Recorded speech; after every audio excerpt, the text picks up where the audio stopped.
Et bienvenue à tous sur webinaire, sur cette formation consacrée à la gestion du temps et des priorités. Vous êtes certainement amené de par vos fonctions à être sur tous les fronts.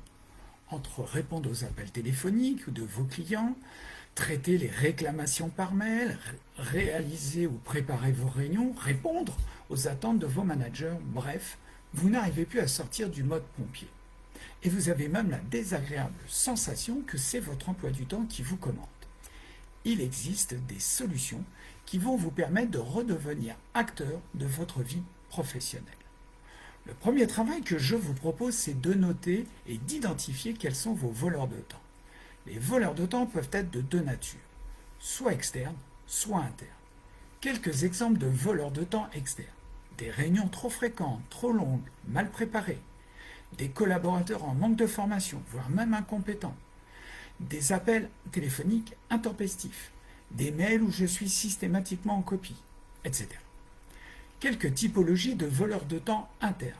Un manque de planification de ma journée, de ma semaine, un manque de rangement, de classement, pas de limite auto-imposée pour la réalisation de certaines tâches, etc., etc. Bref, vous l'aurez compris, les voleurs de temps peuvent être légion. Le conseil que je vous donne, c'est d'identifier quels sont vos voleurs de temps. Pour remédier à ces voleurs de temps, je vais vous proposer une méthode et quelques règles à mettre en application. Pour la méthode, il s'agit d'apprendre à dire non. En effet, par peur de déplaire ou de paraître antipathique, nous avons souvent tendance à répondre oui ou positivement.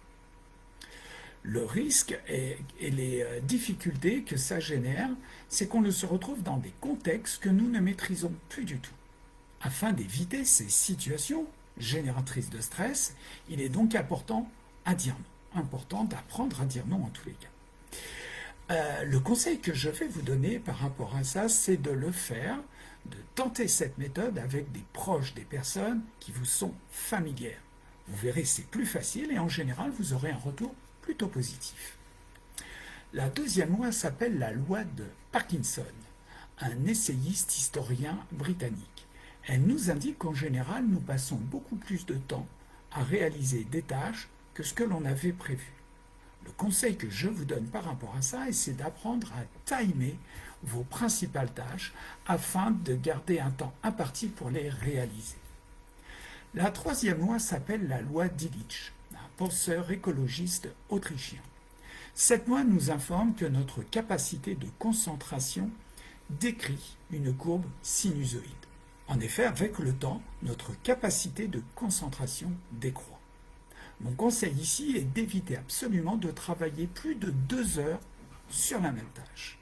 Il est important là de faire une mini-pause de quelques minutes et vous verrez que vous serez beaucoup plus efficient à leur reprise après cette fameuse pause. La quatrième loi s'appelle la loi d'Hofstede, un universitaire écrivain américain. Cette loi nous propose de ranger notre bureau. En effet, la pagaille est une pollution qui gêne la concentration. La solution, trier-jeter.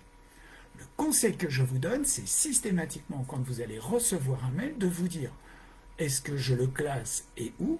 Est-ce que je le transfère? Ou tout simplement, est-ce que je le jette? La cinquième loi s'appelle la loi Laborite, d'un médecin neurobiologiste français.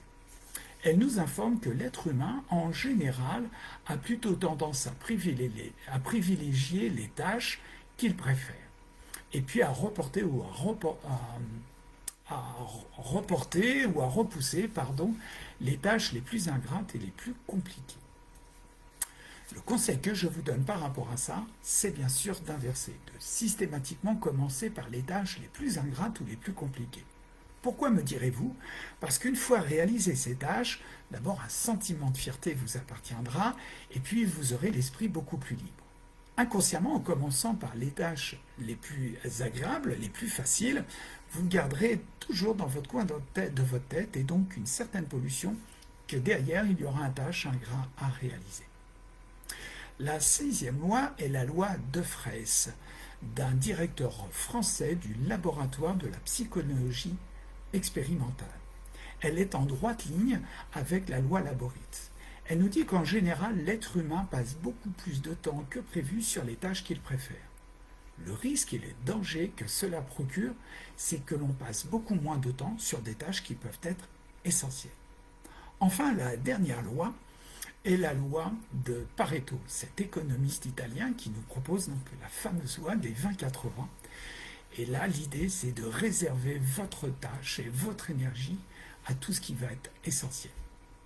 Voilà, il ne vous reste maintenant plus qu'à pratiquer ces lois. Je vous rappelle que vous pourrez retrouver ce webinaire dès demain sur ma page Facebook ou d'ici quelques jours sur mon profil LinkedIn.